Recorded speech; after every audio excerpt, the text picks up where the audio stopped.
Hello friends, good afternoon. मेरा नाम है आफ़िया तबस्सुम और आप सभी का मैं स्वागत करती हूँ अपने YouTube channel mass media academy पे।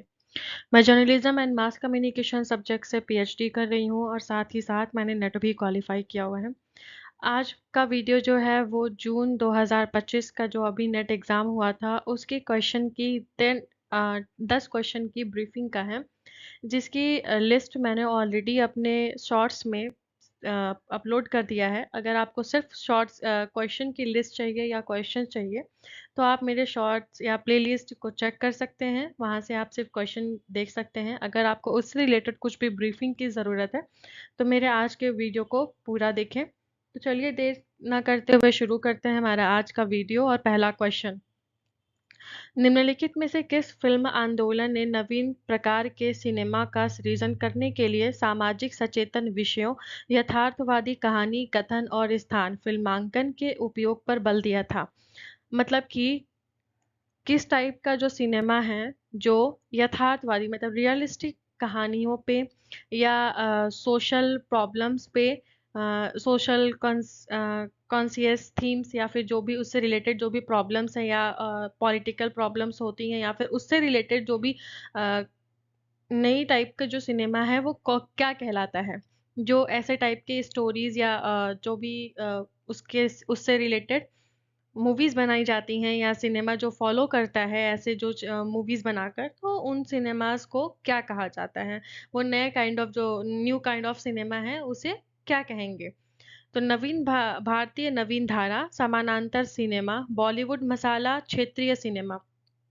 बॉलीवुड मसाला तो नहीं हो सकता क्योंकि वो न्यूज़ का एक फ़ॉर्म है। भारतीय नवीन धारा नहीं हो सकता क्योंकि इस टाइप का कोई भी सिनेमा का टाइप नहीं होता है। क्षेत्रीय सिनेमा बिल्कुल भी इफ़ेक्टिव नहीं है। जो लेकिन इसके बाद हमारे पास एक ऑप्शन है समानांतर सिनेमा मतलब कि पैरेलल सिनेमा, जो कि हमारा करेक्ट ऑप्शन है। तो समानांतर सिनेमा जो होता है वो नए टाइप का सिनेमा जिसका जिसका ओरिजिन जो है वो 1915 में हुआ था। नेक्स्ट क्वेश्चन है हमारे पास, टेलीविजन कार्यक्रम निर्धारण रणनीतियां कौन सी हैं? Stripping, hammocking, bridging, theming, audience flow. तो ऑडियंस फ्लो को छोड़कर हमारे पास जितनी भी ऑप्शंस है ए बी सी डी, ये चारों ही हमारे ऑप्शन सही होंगे। मीन्स कि हमारा थर्ड वाला ऑप्शन सही है, A B C D. Audience flow क्या होता है कि चैनल पे प्रोग्राम्स को रन करने के बाद जो ऑडियंस हमारे चैनल पे विजिट करती है उसे ऑडियंस फ्लो कहते हैं। तो वो बात की बात हो गई, लेकिन प्रोग्राम को किस जगह पे किस वक्त पे टेलीकास्ट करना है, जो स्ट्रैटेजी बनानी है, तो उस स्ट्रैटेजी को की जो वो है शेड्यूलिंग स्ट्रैटेजी है, वो ये चार होते हैं। तो इन चारों के बारे में एक बार पढ़ लेते हैं कि वो क्या होते हैं। स्ट्रिपिंग, हेमॉकिंग, ब्रिजिंग और थीमिंग। स्ट्रिपिंग जो होता है कि वो एक ही सप्ताह में दो अलग-अलग दिन एक ही टाइम पे प्रसारित किया जाता है, टेलीकास्ट किया जाता है।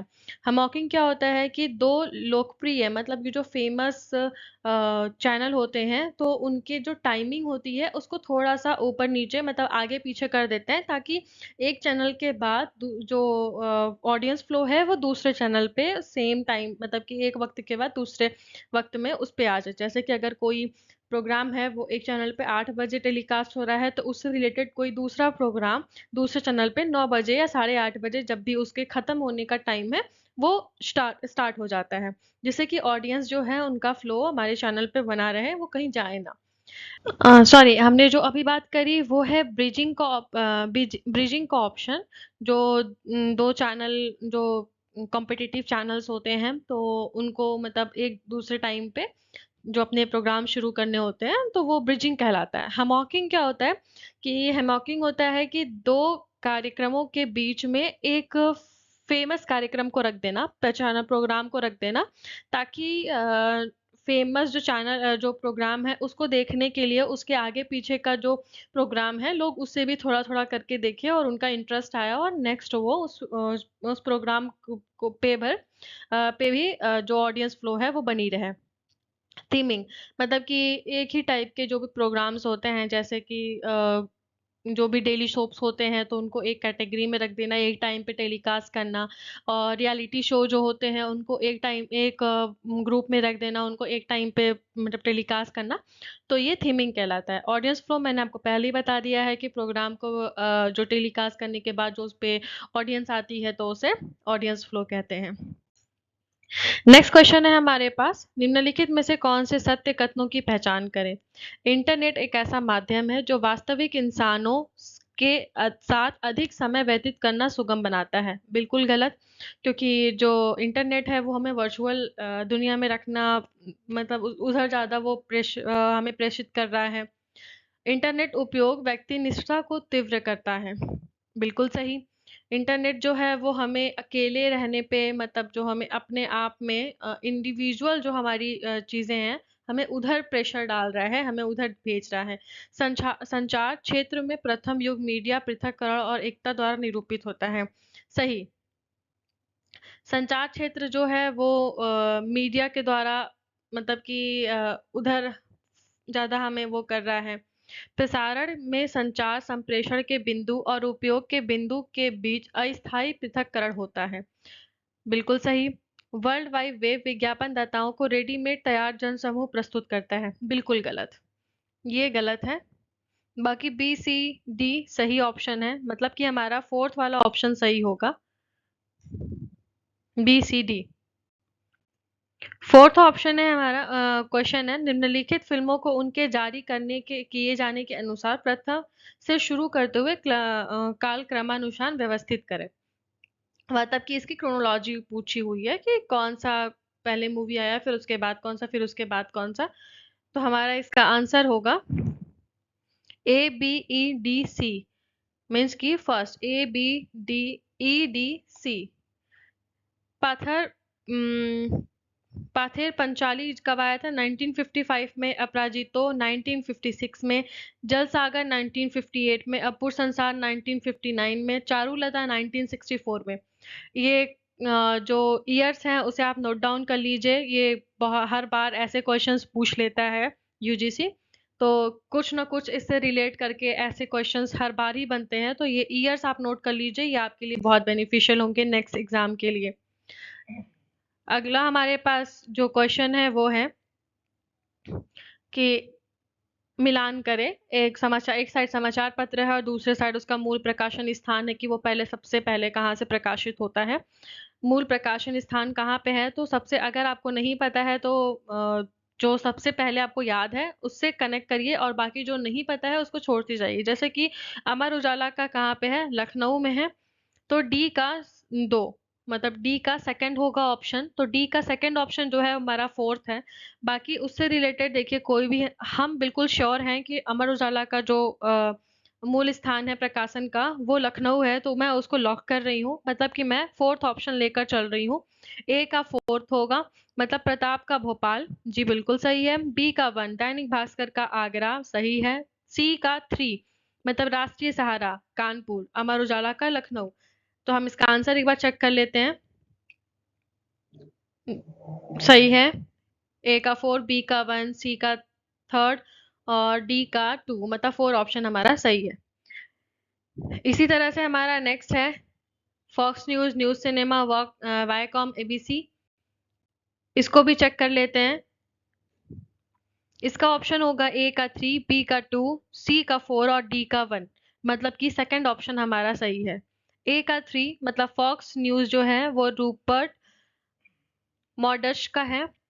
बी का 2 न्यू लाइन सिनेमा का वार्नर ब्रदर, बिल्कुल सबको पता है। वाईकॉम का होगा 4 पैरामाउंट पिक्चर। एबीसी का होगा Walt Disney company. 7 on question है हमारे पास, वाटर गेट में लूटपाट के बारे में अपनी तरह की प्रथम खोज परख स्टोरी किस समाचार पत्र में प्रकाशित हुई थी? वाटर गेट जो है वो बहुत बड़ा एक कांड कह सकते हैं आप, या फिर इंसिडेंट है हमारी हिस्ट्री का, जर्नलिज्म हिस्ट्री का, जो कि अमेरिका में हुआ था, संयुक्त राज्य अमेरिका में हुआ था 1964 में, जिसकी वजह से राष्ट्रपति रिचर्ड निक्सन को क्या बोलते हैं उनको, इस्तीफा भी देना पड़ा था। तो ये न्यूज़ सबसे पहले किसमें प्रकाशित हुई थी? किसकी वजह से हुई थी या फिर किसमें प्रकाशित हुई थी? द वॉशिंगटन पोस्ट इसका सबसे बड़ा हाथ था इसमें। 8th क्वेश्चन है हमारे पास, हाउ प्राइम मिनिस्टर डिसाइड पुस्तक के लेखक कौन से हैं? हाँ, बहुत सारे बुक्स वगैरह जो ऐसे होते हैं जिसकी उनके नाम किसने लिखा, राइटर का नाम, ऑथर का नाम या फिर किसने पब्लिश किया उसका नाम, ऐसे बहुत सारे क्वेश्चंस आते हैं। तो ऐसे-ऐसे लिस्ट मैं आपको प्रोवाइड करती रहूँगी, आप इसे नोट डाउन करिएगा और ज़रूर उसे याद रखिएगा। वो आपके नेक्स्ट एग्ज़ाम के लिए ज़रूर बेनिफिशियल होंगे। तो इस बुक के लेखक कौन है? नीरजा चौधरी, संजय बारू, विक्रम सेठ और तवलीन सिंह। इसका आंसर होगा नीरजा चौधरी। निम्नलिखित फिल्मों को प्रथम से शुरू करते हुए काल क्रमानुसार व्यवस्थित करें। वही क्रोनोलॉजी फिर से पूछा हुआ है ऑर्डर इसका। तो जो भी जर्नलिज्म के स्टूडेंट हैं उनको ये बात पता होगी कि पहला फिल्म कौन सा था। तो पहली फिल्म है राजा हरिश्चंद्र। यहाँ पे हम दो ऑप्शन में कंफ्यूज हो सकते हैं, इंग्लैंड रिटर्ल्ड या आला मारा। आला मारा जो है वो हम सेकंड मूवी लेके चल सकते हैं, लेकिन हमें इंग्लैंड रिटर्ल्ड का ईयर नहीं पता। तो हम थर्ड ऑप्शन जो फोर्थ है गोपी किशन, इसे हम मान के चलेंगे कि ये हमारा सबसे लास्ट में आया था। गोपी किशन तो आप लोग को पता ही होगा, मेरे दो दो बाप जिसमें सुनील शेट्टी ने रोल प्ले किया था।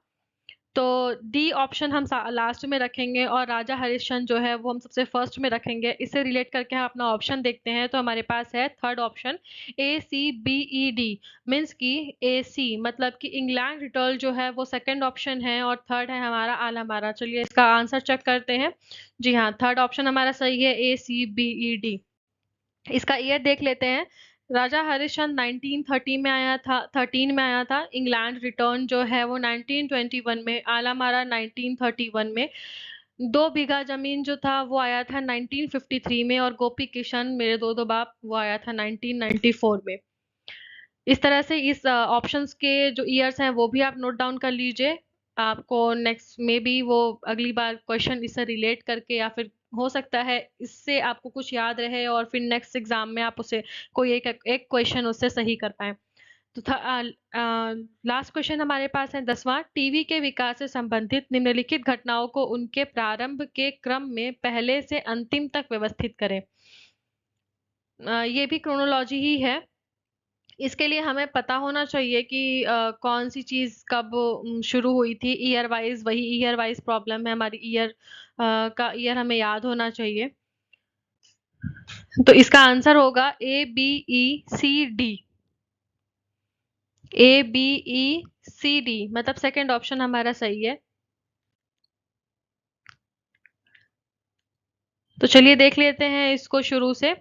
प्रथम हिंदी समाचार बुलेटिन, इस जो स्लाइड है इसको आप अच्छे से पढ़ लीजिए क्योंकि इसमें 2-3 क्वेश्चंस ऐसे हैं जो नेक्स्ट एग्जाम के लिए बहुत बेनिफिशियल हो सकते हैं, इंपॉर्टेंट हो सकते हैं। सबसे पहले साइट का फुल फॉर्म क्या होता है, साइट कब लॉन्च की गई थी, लाइक दैट। और ऐसे ऐसे जैसे कि कृषि दर्शन की शुरुआत, उनका ईयर आप याद रख लीजिए। रंगीन टेलीविजन, मतलब ये समझ लीजिए कि हर यूनिट जो है वो अपने आप में कई सारे क्रोनोलॉजी का भरमार है जो आपके हर बार क्वेश्चन उससे बन सकते हैं। तो आप ईयर पढ़ना ना भूलें, उसे याद रखें, बहुत ज़रूरी है। टेलीविज़न का एक ही क्रोनोलॉजी जो है वो याद कर लें, रेडियो की क्रोनोलॉजी वो याद कर लें। फ़िल्म में जितनी भी उसके हुए हैं, जितनी भी इंसिडेंट्स हुए हैं, जितनी भी फेमस फेमस मूवीज़ आई हैं, उनके क्रोनोलॉजी याद कर लें। तो ये बहुत बेनिफिशियल होते हैं, छोटे-छोटे की पॉइंट्स हैं जो आपको एग्ज़ाम्स में हेल्प करते हैं। तो साइट का फुल फॉर्म होता है सैटेलाइट इंस्ट्रक्शनल टेलीविजन एक्सपेरिमेंट, जो कि 1975 में शुरू हुआ था और इसे इसरो और नासा का कंबाइंड प्रोजेक्ट जो होता है, कोलैबोरेट जो प्रोजेक्ट है ये। नेक्स्ट है हमारा अगला ऑप्शन है कृषि दर्शन की शुरुआत कब हुई थी? 1967 में हुई थी। रंगीन टेलीविजन का प्रसारण कब हुआ था? 1982 में हुआ था। धारावाहिक हम लोग की शुरुआत कब हुई थी? 1984 में वो भी हुई थी।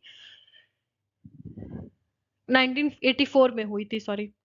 तो इस वीडियो के लिए इतना ही। नेक्स्ट वीडियो में मैं और भी इससे रिलेटेड 10 क्वेश्चन की लिस्ट और लेकर आने वाली हूँ।